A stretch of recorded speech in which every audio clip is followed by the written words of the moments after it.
Okay, hello everyone, welcome to Unacademy. कैसे हैं आप सभी? होप कि सभी बहुत अच्छे होंगे, अच्छे से आपकी तैयारी चल रही होगी। जैसा कि आप यहाँ पर देख सकते हैं कि आज का टॉपिक है आपका बायोस्फीयर रिजर्व, जिससे आपके एग्जाम में क्वेश्चंस बनते ही बनते हैं। तो इसको यहाँ पर देख लेंगे। बहुत ही छोटा सा टॉपिक है। अगर आप एक बार पढ़ लेंगे और एक बार इसको रिवाइज कर लेंगे तो डेफिनेटली आपको कभी नहीं भूलेगा। ठीक है, तो यहाँ पर जरूर जुड़ जाइए। ये अन अकेडमी के द्वारा आपको सब कुछ प्रोवाइड कराया जाता है, जैसे कि आप यहाँ पर देख सकते हो। पर्सनल गाइडेंस आपको दी जाती है, स्टडी प्लानर होता है, लाइव क्लासेस चलती हैं, वीकली टेक्स्ट होते हैं, स्ट्रक्चर कोर्स होता है, टेस्ट एनालिसिस होता है। जो भी कुछ एक स्टूडेंट के लिए इम्पोर्टेंट होता है वो सभी यहाँ पर आपको प्रोवाइड कराया जाता है। एक्सपर्ट गाइडेंस होती है और स्टडी मटेरियल, यानी कि आपके पास आपको बाहर से कुछ भी करने की जरूरत नहीं है। ठीक है, और ये सब कुछ प्रोवाइड कराने के बाद भी अगर आप नहीं पढ़ रहे हो तो ये तो गलत बात है ना। ऐसा नहीं होता ये सब कुछ आपने लेके रख लिया है, लेकिन आपको पढ़ाई तो करनी पड़ेगी, है ना। मेहनत आपकी ज़्यादा है, तो उसको ज़रूर ध्यान रखिए और जम के लगन से तैयारी करते रहिए। जल्दी कहीं ना कहीं सिलेक्शन आप सभी पा लेंगे, है ना। वो होता है ना, करत करत अभ्यास से ही सब कुछ होता है। यहाँ पर आप देख सकते हो कि 3 नवंबर से आपकी जनरल स्टडीज के जो बैचेस हैं वो लॉन्च हो चुके हैं एसएससी के लिए। बेस्ट टीचर्स जुड़कर आपको यहाँ पर पढ़ाएंगे, तो बिल्कुल भी जुड़ना मत भूलिएगा। कंप्लीट सेशन ये आप लोगों को यहाँ पर कराएंगे। ठीक है, ये है एसएससी सब्सक्रिप्शन, जिसको आप देख सकते हो कि एसएससी सब्सक्रिप्शन की बात करें 24 मंथ, 12 मंथ, 6 मंथ, जो भी बच्चे जितने भी टाइम के लिए आपने अपना टारगेट डिसाइड किया है कि मुझे इतने समय में अपने आप को तैयार करना है, एसएससी क्वालिफाई करना है, ठीक है, जॉब लेनी है, तो उस आधार पर आप यहाँ पर सब्सक्रिप्शन ले सकते हो। और यहाँ पर इस कोड को अगर आप यूज करेंगे तो जो यहाँ पर फीस आपको दिया गया है उसमें आपको क्या मिलेगा, 10% का डिस्काउंट मिलेगा। तो इस कोड को जरूर याद रखिएगा। कोड है आपका KHUSH0122। ठीक है, 0122, इसको सभी ध्यान रखेंगे। और ये है डाउट एंड सॉल्यूशन का ऑप्शन। जब भी आपकी एप्लीकेशन पे लाइव क्लास होती है, उस लाइव क्लास में आपको क्वेश्चन टाइप करने की आवश्यकता नहीं है। आप क्या कर सकते हैं, सीधे सीधे जाइए और उस में इस ऑप्शन पे जाएंगे तो वहां पर आएगा टेक अ पिक्चर, या फिर आपने जो फोटो पहले से ले रखा है तो चूज फ्रॉम द गैलरी, किसी में से भी आप अपना फोटो यहाँ पर अपलोड कर सकते हैं जो भी क्वेश्चन पूछना चाहते हैं। और यहाँ पर लाइव सेशन में जाकर टीचर के द्वारा आपको आपके सवालों के जवाब दे दिए जाएंगे।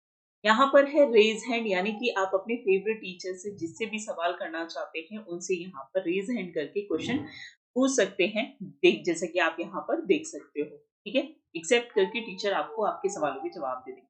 चलिए अब बढ़ते हैं टॉपिक की तरफ में। और टॉपिक है आपका बायोस्फीयर रिजर्व, जिसे हम बोलते हैं जैव आरक्षित क्षेत्र। ठीक है, पहली चीज तो ये है कि बायोस्फीयर क्या होता है। बायोस्फीयर एक एक दूसरे के साथ संबंध होता है। किसके साथ संबंध होता है? एटमॉस्फेयर का, हाइड्रो एटमॉस्फेयर की बात करें, जितना भी वायुमंडल में जो कुछ भी होता है उसका संबंध आपके हाइड्रोस्फीयर यानी कि आपके जल में जितने भी जीव होते हैं, या फिर लैंड पर लिथोस्फीयर यानी कि अर्थ पर जितने भी जीव जंतु हैं, उन सभी का एक दूसरे के साथ संबंध ही क्या कहलाता है? जैव आरक्षित कहलाता है, यानी कि बायोस्फीयर कहलाता है। ठीक है, इसको ध्यान रखेंगे। अब देखो क्या होता है कि ये जो बायोस्फीयर रिजर्व है जो हम स्टडी करते हैं उसको कुछ तरीके से डिवाइड किया गया है। जैसे हम यहाँ पर देखेंगे बायोडाइवर्सिटी, जैव विविधता की अगर हम बात करें, किसकी? जैव विविधता की अगर हम यहाँ पर बात करें, ठीक है, तो इसके लिए कंजर्वेशन होता है दो प्रकार से। ठीक है, जैव विविधता जो है इसको हम दो कैटेगरी में जाकर डिवाइड करके पढ़ते हैं। एक पढ़ते हैं हम नेचुरल होम, यानी कि जो जहां पे जन्मा है वहीं पर उसको संरक्षित किया गया है। कंजर्वेशन का मतलब क्या है? आरक्षण, यानी कि संरक्षित करना। और दूसरा है आर्टिफिशियल। आर्टिफिशियल का मतलब ये है कि हमने घर में एक्वेरियम लगा लिया, तो हमने एक तरीके का छोटा सा समुद्र अपने घर में रखा हुआ है ना, जहाँ पे हमने छोटी छोटी मछलियों को डाल दिया, कछुआ भी उसमें डाल दिया। कुछ लोग बहुत बड़े बड़े वो एक छोटा छोटा सा जू बना लेते हैं, तो ये सब क्या है? आपका आर्टिफिशियल में आता है। तो इसमें जो नेचुरल होम होता है किसी भी प्लांट और एनिमल का, है ना, किसी भी प्लांट और एनिमल को रखने के लिए जो उसका नेचुरल होम होता है उसे हम कहते हैं इन सीटू। इन सीटू, ठीक है, इनका मतलब है में अंदर। ठीक है, तो जहां पर जो चीज है ना, जहां जैसे नेशनल पार्क, इसका एग्जांपल अगर हम देखें, national park, wild life sanctuary, biosphere, ये तो बहुत बड़े क्षेत्र होते हैं, तो ऐसा तो नहीं है कि आप इसको उठाकर अपने घर में किसी जीव जंतु को ले आएंगे। कितने जीव जंतुओं को रख लेंगे? नहीं रख सकते। उस जीव जंतुओं के साथ साथ पेड़ पौधे भी रखने पड़ेंगे, तो ये तो पॉसिबल नहीं है। तो ये क्या है, यानी कि जहां पर ऐसे एनिमल्स जन्म हो रहा है या फिर ऐसे पेड़ पौधों का जन्म हो रहा है, वहीं पर उनको क्या किया जा रहा है, संरक्षित किया जा रहा है, वहीं पर उनकी रिसर्च डेवलपमेंट की जा रही है ना। एक होता है आपका आर्टिफिशियल। आर्टिफिशियल का मतलब आप समझ चुके हैं, एक्सटीटू, यानी कि घर के बाहर, है ना, घर की मतलब नेचुरल जो भी प्राकृतिक जो जगह है वहां से, उस घर से आप किसी चीज को ले जाकर किसी अन्य जगह पर क्या कर रहे हैं, उसको संरक्षित कर रहे हैं। तो ऐसी सिचुएशन में हम उसे क्या कहते हैं, एक्सीटू कहते हैं। क्या बोलते हैं, एक्सीटू बोलते हैं। और यहाँ पर इसे बोटेनिकल गार्डन हो गए, आपने देखा होगा, जहां पर बहुत सारी वनस्पतियों को संरक्षित किया जाता है, अलग अलग टाइप की होती है ना। कुछ वनस्पति आपके इक्वेटोरियल रीजन में पाई जाती है, कुछ ध्रुवों पे पाई जाती है। तो जगह जगह पे जो वनस्पति होती है उसको हम एक जगह इकट्ठा करके क्या कर सकते, यहाँ पर संरक्षित करते हैं। सीड हो गई, है ना, बहुत सारी सीड जो होती है, जैसे अब इंडिया में हर चीज का प्रोडक्शन नहीं हो सकता है। बहुत सारे प्रोडक्शन करने वाले अलग अलग कंट्रीज में अलग अलग प्लांट होते हैं, तो वहां से उसके सीड को लाकर संरक्षित करना। अब जैसे जू हो गया, तो भाई जानवर जो है या पेड़ पौधे जो है वो कहाँ पर अपने प्राकृतिक वास पे रहते हैं, लेकिन लोगों को देखने के लिए और उनके संरक्षण के लिए क्या किया जाता है, उनको अलग जगह पर ऐसी प्लेस में सर्किल में रखा जाता है, और वहां पर उनको क्या किया जाता है, संरक्षण दिया जाता है। तो इसे हम दो कैटेगरी में सवाल आपका पूछा जाता है, इन सीटू और एक्स-सीटू में क्या डिफरेंस है, यहाँ पे किस तरीके के आवास आएंगे। तो याद रखिएगा, इन सीटू में आपका नेशनल पार्क भी हो गया, वाइल्ड लाइफ सेंचुरी और बायोस्फीयर, ये सभी कैसे नेचुरल प्लेस हैं। और बोटेनिकल गार्डन हो गया, जू हो गया, सीड हो गया, ये सभी कैसे हैं, आपके आर्टिफिशियल होम है। क्लियर है, बहुत ही आसान सा है। अब यहाँ पर हम बात करेंगे कि जितना भी क्षेत्र होता है, ठीक है, जितना भी आपका क्षेत्र होता है उसको हम तीन कैटेगरी में डिवाइड करके पढ़ते हैं। एक पढ़ते हैं हम कोर रीजन, दूसरा होता है आपका बफर रीजन, और एक होता है रिस्टोरेज रीजन या फिर कल्चरल रीजन। ठीक है, कोर रीजन की अगर हम यहाँ पर बात करें, कोर रीजन जो होता है सब किसी भी घर का, यानी नेचुरल आवास का सबसे अंदर वाला भाग। ठीक है, जैसे आपने देखा होगा कि आपका घर है, तो घर के सबसे अंदर जहां पर आपके घर में पूजा वगैरह होती होगी, वहां पर सबका जाना वर्जित, मतलब कोई भी नहीं जा सकता है, कुछ ही लोगों को एंट्री होती है, या फिर घर का कोई पर्सनल स्पेस हो गया, है ना, तो वहां पर आप सभी को नहीं ले जा सकते हैं, बाहर के किसी भी व्यक्ति का जाना वर्जित होता है। इसी तरीके से नेचुरल जो हैबिटेट होता है, नेचुरल जो प्लेस होती है, वहां पर भी सेम चीज होती है कि सबसे अंदर का कोर रीजन होता है जहां पर ह्यूमन एक्टिविटी जीरो होती है। याद रखिएगा, no human residence in park. ठीक है, और ऐसे क्षेत्र को हम क्या बोलते हैं, नेशनल पार्क बोलते हैं। ठीक है, दूसरा आता है आपका बफर जोन। ठीक है, कौन सा आता है, बफर जोन आता है। यहाँ पर मनुष्यों के द्वारा, यानी कि वहां पर जितने भी ऑफिसर्स होंगे वो क्या कर सकते हैं, रिसर्च एंड डेवलपमेंट का काम कर सकते हैं। यानी कि यहाँ पर जो लोग होंगे वो कैसे होंगे, पब्लिक सर्वेंट होंगे, और वो क्या करेंगे, वहां पर रिसर्च एंड डेवलपमेंट और एजुकेशनल संबंधी चीजों को एक्टिविटी करेंगे। यहाँ तक जाने की जो यहाँ पर जो क्षेत्र होता है उसे हम क्या कहते हैं, सेंचुरीज कहते हैं। इसके बाद आपका सबसे बाहरी क्षेत्र आता है जिसे हम बायोस्फीयर रिजर्व में रखते हैं। ठीक है, जो कि कल्चरल होता है, यहाँ पर पूरी तरीके से आपके ह्यूमन एक्टिविटीज हो सकती हैं। कोई भी व्यक्ति वहां पर खेती कर सकता है ना, पशुपालन कर सकता है, झुग्गी झोपड़ियां बनाकर रह सकता है। लेकिन अगर आप देखोगे तो इसमें अगर आप यहाँ पर देखो बायोस्फीयर रिजर्व में तो ऐसा हो जाता है, लेकिन इसके अंदर अगर आप जाओगे तो क्या मिलेगा आपको, बफर जोन मिलेगा, जहां पर ह्यूमन कौन किस प्रकार की ह्यूमन एक्टिविटीज होगी, ऑफिसर जो लोग होंगे, है ना, वहां पे रिसर्च, और सबसे अंदर के पार्ट में सभी का जाना क्या होता है, वर्जित होता है। तो हम कह सकते हैं कोर रीजन में क्या पाया जाता है, नेशनल पार्क। बफर रीजन में सेंचुरीज, वाइल्ड लाइफ सेंचुरीज होती है ना। और यहाँ पर अगर आप देखोगे तो यहाँ पर क्या है, बायोस्फीयर रिजर्व जो होता है ये सबसे बाहर वाला क्षेत्र होता है जहां पर ह्यूमन एक्टिविटीज हो सकती है। तो क्लियर है, यहाँ तक कोई दिक्कत नहीं है, कोई परेशानी है तो आप मुझसे कमेंट में जाकर सवाल पूछ सकते हैं। ठीक है, अब बात करेंगे हम, देखो, अब अगर हम बात करें तो भारत में यहाँ आज का टॉपिक जो है, आज का टॉपिक है आपका बायोस्फीयर रिजर्व। बायोस्फीयर रिजर्व आपका टॉपिक है, ठीक है। तो दो चीजें हैं, एक तो ये है कि पहला जो बायोस्फीयर रिजर्व है वो भारत में आरक्षित किया गया। तो पहला जो बायोस्फीयर रिजर्व है, फर्स्ट जो बायोस्फीयर रिजर्व है, कौन सा है? नीलगिरी है, ठीक है। कौन सा है? पहले हम देखेंगे कौन सा सबसे पहले स्थापित किया गया। पहले में आप 3 या 4 नाम याद रखोगे तब भी याद रहेगा। पहला कौन सा है? नीलगिरी है, ठीक है। कौन सा है? Nilgiri mountain hills. कहां पर है ये हम बाद में देखेंगे। दूसरे नंबर पर जो दूसरा जो आरक्षित किया गया है, देखो यहाँ पर बायोस्फीयर रिजर्व दो तरीके से हो सकते हैं। एक तो जैसे कि भारत या कोई भी देश अपने ही क्षेत्र में क्या कर रहा है, बायोस्फीयर रिजर्व कर रहा है, ठीक है। लेकिन उसको विश्व स्तर पर मान्यता, यानी कि देखो भारत में जो भी बायोस्फीयर रिजर्व बनाए जाएंगे उस पर रिसर्च और डेवलपमेंट करने का काम जो है वो कौन करेगा? वो भारत की जो ऑफिसर्स होंगे, भारत की जो टीम होगी, भारत के जो साइंटिस्ट होंगे वो करेंगे।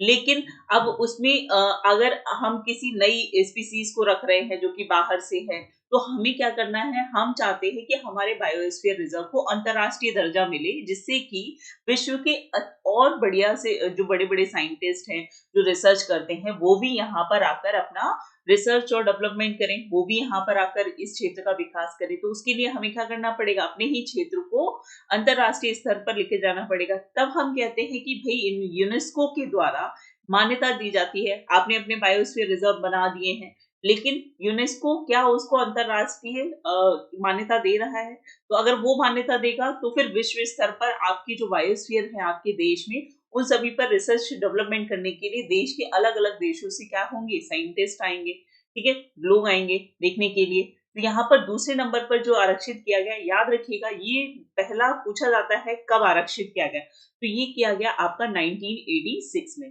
कब किया गया? 1986 में।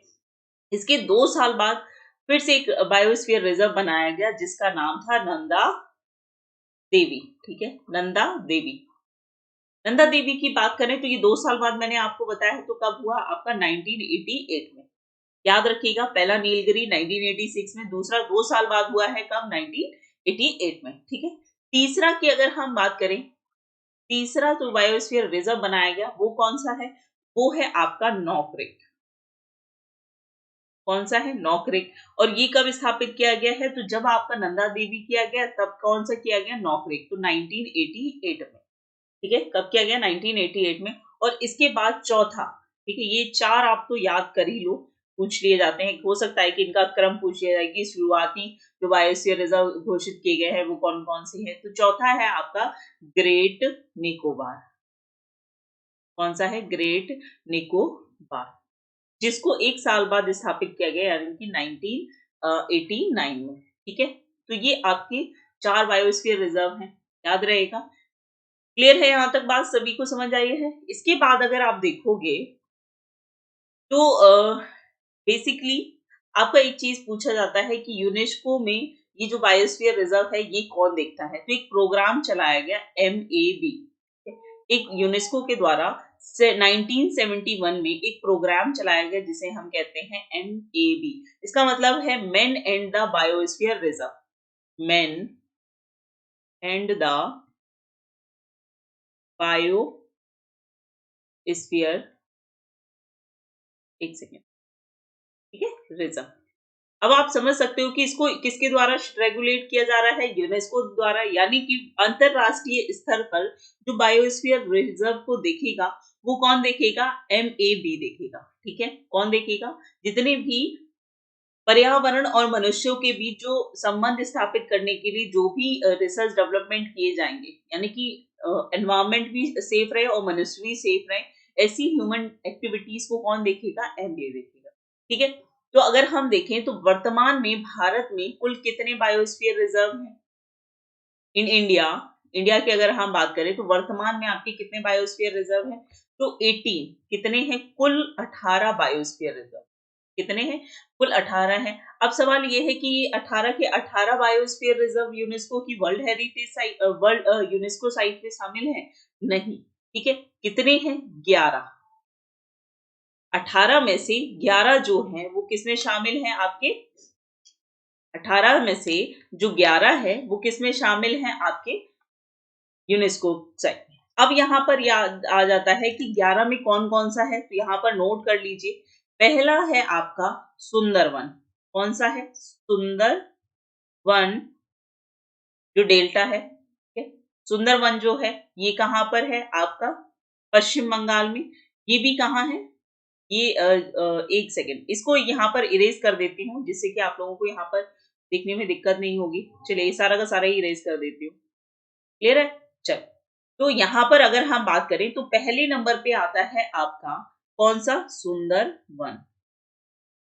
सुंदर वन डेल्टा, जो कि गंगा नदी महानदी आकर बनाती है, जो कहाँ है? आपके पश्चिम बंगाल यानी कि वेस्ट बंगाल में। और इसको जो यूनेस्को वर्ल्ड हेरिटेज साइट में शामिल किया वो किया गया 2001 में।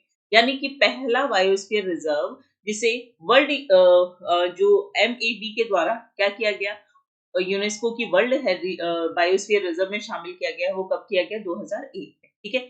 दूसरा आ जाता है आपका सिमलीपाल। सिमलीपाल कहाँ है, कोई मुझे बताएगा? सिमलीपाल, सिमलीपाल है आपका उड़ीसा में। ठीक है। सिमलीपाल की अगर हम बात करें तो ये कहाँ पर है? आपके उड़ीसा में। कहाँ पर है? उड़ीसा में। 11 की 11 याद कर लीजिए, क्योंकि पूछा जाता है कि यूनेस्को में जो शामिल बायोस्फीयर रिजर्व है उनके नाम बताइए। ठीक है। तीसरा नंबर पे आ जाता है आपका पंचमढ़ी। पंचमढ़ी, पंचमढ़ी जो है ये कहाँ पर है? पंचमढ़ी आपके है मध्य प्रदेश में। कहाँ पर? मध्य प्रदेश में। चौथा जो है वो नौकरेक है। नौकरेक जो है ये कहाँ पर है? मेघालय में। कहाँ पर है? मेघालय में। अब यहाँ पर अगर आप देखोगे कि ये मेघालय में है, तो मेघालय में 3 पहाड़ी पाई जाती हैं, गारो, खासी, जैंतिया। ठीक है। कौन कौन सी पाई जाती हैं? गारो, खासी, जैंती। ये जो क्षेत्र आप देख सकते हैं ये कौन सा है? मेघालय का। तो यहाँ पर जो ये गारो पहाड़ी है इसकी सबसे ऊंची चोटी है नौकरेक। ठीक है। नौकरेक गारो पहाड़ी की सबसे ऊंची चोटी है, जो कि किसमें शामिल है? आपकी यूनेस्को बायोस्फीयर रिजर्व में। ठीक है। अगर हम बात करें अब चौथे नंबर पे कौन सा है, तो आ जाता है आपका नीलगिरी। नीलगिरी जो कि नीलगिरी नीलगिरी जो कि भारत के द्वारा 1986 में सबसे पहले किसमें शामिल पहला बायोस्फीयर रिजर्व बनाया गया था भारत के द्वारा। क्लियर है? बात समझ में आ रही? नीलगिरी को भारत के द्वारा सबसे पहला बायोस्फीयर रिजर्व घोषित किया गया था। कब किया गया था? 1986 में। और यहाँ पर ये 5वें नंबर पे यूनेस्को के द्वारा इसे बायोस्फीयर रिजर्व घोषित किया, अंतरराष्ट्रीय ये बायोस्फीयर रिजर्व बनाया है। तो यहाँ पर याद रखिए ये कब किया गया, तो ये बना है आपका 2000 में। कब है? 2000 में। और ये नीलगिरी जो है आप देखोगे तो ये बहुत बड़ा क्षेत्र फैला हुआ है। ये है आपकी केरला, केरला, तमिलनाडु और आपके कर्नाटक वाले क्षेत्र में। ठीक है। तो ये 5 हो गए। इसके बाद 6वें नंबर पे आता है आपका नंदा देवी। नंदा देवी, नंदा देवी को नीलगिरी के बाद भारत के द्वारा क्या किया गया था? बायोस्फीयर रिजर्व घोषित किया गया था। कब? 1988 में, क्योंकि नीलगिरी को कब किया गया था? 1986 में। तो नंदा देवी 2 साल बाद। ये कहाँ है? आपके उत्तराखंड में है। 7वें नंबर पे अगर हम बात करें तो कौन से है? मन्नार की खाड़ी। मन्नार की खाड़ी। ठीक है। यहाँ पर ये जो क्षेत्र आप देख रहे हो, ये वाला जो क्षेत्र देख रहे हो, ये है आपका तमिलनाडु। और यहाँ पर है आपका मन्नार की खाड़ी। क्या है? मन्नार की खाड़ी। तो यहाँ पर जो ये वाला क्षेत्र है इसको भी क्या किया गया है? बायोस्फीयर रिजर्व घोषित किया गया है। तो हम ये कह सकते हैं ये कहाँ पर है? आपके तमिलनाडु। कितने हो गए? 7 हो गए। टोटल कितने हैं? 11 है। यहाँ पर अब 8वें नंबर पे देखें तो 8वां आता है आपका great Nicobar. Great Nicobar. Great Nicobar की अगर हम बात करें तो यहाँ पर जो पूरा का पूरा क्षेत्र देख रहे हो, यहाँ पर जहां पर आपका क्या है? इंदिरा पॉइंट। इंदिरा पॉइंट जो कि भारत का सबसे दक्षिणतम पॉइंट है, वो किस जगह पर स्थित है? ग्रेट निकोबार। तो यहाँ पर ये जो पूरा ग्रेट निकोबार है इसको भी क्या किया गया है? बायोस्फीयर रिजर्व घोषित किया गया है। 9th नंबर पे अगर हम बात करेंगे तो आता है आपका अचानक, अचानक मार, अचानक मार। और आता है अमरकंटक। अमरकंटक मैंने आपको बहुत बार पढ़ाया है। तो अचानक मार्ग जो अमरकंटक है ये कहाँ पर है? तो ये आप देखोगे तो ये यहाँ पर है। ये छत्तीसगढ़ और मध्य प्रदेश की सीमा पर स्थित है। ठीक है। तो इसका अधिकांश भाग जो है कहाँ पर है, छत्तीसगढ़ में। तो इसे किसमें शामिल किया गया है, 22वें। 10वें नंबर पे आता है अगस्त्या मलाई। अगस्त्या मलाई, ठीक है। देखो राइटिंग जो है कोशिश कर रही हूँ, यहाँ पर जो ये पेन यूज करते हैं ना, ये ठीक से काम नहीं कर रहा है, इस वजह से ऐसा हो रहा है। तो यहाँ पर ये क्या है, अगस्त्या मलाई, जो कि कहाँ पर है। अगस्त्या मलाई की अगर हम बात करें तो ये केरला और तमिलनाडु की सीमा पे है। कहाँ पर है, केरला और तमिलनाडु की सीमा पर। अगस्त्या मलाई यहाँ पर अगर आप देखोगे, ये यहाँ पर स्थित एक पर्वत श्रृंखला है, ठीक है। वहां पर कौन सी पर्वत श्रृंखला है, आपकी इलायची की पहाड़ियां। उस इलायची की पहाड़ी की सबसे ऊंची चोटी है आपकी अगस्त्या मलाई, ये भी याद रखिएगा। अगस्त्या मलाई जो आपकी इलायची की पहाड़ियां है ना, कार्डेमम पहाड़ियां, ठीक है। नीलगिरी, अन्नामलाई, कार्डेमम। तो नीलगिरी भी है आपका बायोस्फीयर रिजर्व में। और सबसे आखिरी चोटी जो है वो कौन सी, अगस्त्या मलाई। अगस्त्या मलाई जो कि इलायची की पहाड़ियों की सबसे ऊंची चोटी है, ठीक है, जो कि कहाँ है, केरला और तमिलनाडु। और 11वां जो है वो कौन सा है, वो है आपका कंचनजंगा। जंगा, ठीक है। कौन सा है, कंचनजंगा। कंचनजंगा की अगर हम बात करें तो इसे 2018 में सबसे आखिरी जो 11वें नंबर का है, 2018 का सबसे आखिरी वाला जो बायोस्फीयर रिजर्व अभी तक घोषित किया गया है वो कौन सा है, कंचनजंगा। कंचनजंगा जो कि भारत में स्थित, भारतीय क्षेत्र में स्थित सिक्किम में है ना, सिक्किम में स्थित सबसे ऊंची चोटी है। भारत की सबसे ऊंची चोटी का नाम क्या है, कंचनजंगा। तो ये कहाँ पर स्थित है, तो कंचनजंगा की अगर हम बात करें तो ये किस जगह पर है, सिक्किम में, ठीक है। तो मैंने आपको बताया था कि टोटल जो भारत में बायोस्फीयर रिजर्व है वो कितने, 18 है। और 18 से 11 तो ये हो गए, इसका 7 और बचे हुए हैं, ठीक है, 7 और बचे हुए हैं। चलिए अब उसको हम नेक्स्ट स्लाइड पे देख लेते हैं। तो 18 के 18 बायोस्फीयर रिजर्व को हम यहाँ पर देखेंगे। तो पहला आता है कोल्ड डेजर्ट। कौन सा है, cold desert. Cold desert UNESCO site में शामिल नहीं है, ये देख रहे हो आप। यहाँ पर हमने कोल्ड डेजर्ट का कहीं नाम पढ़ा नहीं था। और ये कहाँ है, हिमाचल। कोल्ड क्या है, ये भी याद रखिएगा, सबसे ऊंचाई पर स्थित जो बायोस्फीयर रिजर्व है, ऊंचाई पर स्थित, ऊंचाई पर स्थित बायोस्फीयर रिजर्व में आता है। बायोस्फीयर रिजर्व आता है कौन सा, कोल्ड डेजर्ट। हमने सबसे पहला पढ़ा था। देखो सवाल क्या बनेगा कि भारत में सबसे पहला बायोस्फीयर रिजर्व कौन सा है, नीलगिरी। कब है, 1986।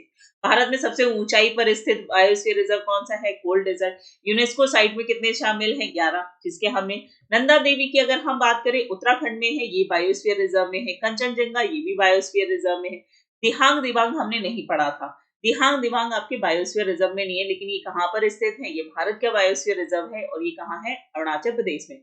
असम की बात करें तो असम में आप देखोगे मानस और डिब्रू सिखोया। डिब्रू सिखोया की अगर हम बात करें तो ये सबसे छोटा बायोस्फीयर रिजर्व है। सबसे छोटा बायोस्फीयर रिजर्व, सबसे ऊंचाई पर स्थित, सबसे छोटा। और सबसे बड़ा कौन सा है, तो नीलगिरी, ठीक है। सबसे बड़ा अगर बायोस्फीयर रिजर्व पूछा जाएगा, सबसे पहला और सबसे बड़ा बायोस्फीयर रिजर्व का नाम क्या है, नीलगिरी। नौक्रेक मैंने आपको बताया था किस पहाड़ी पे है, गारो हिल्स पे है, ठीक है।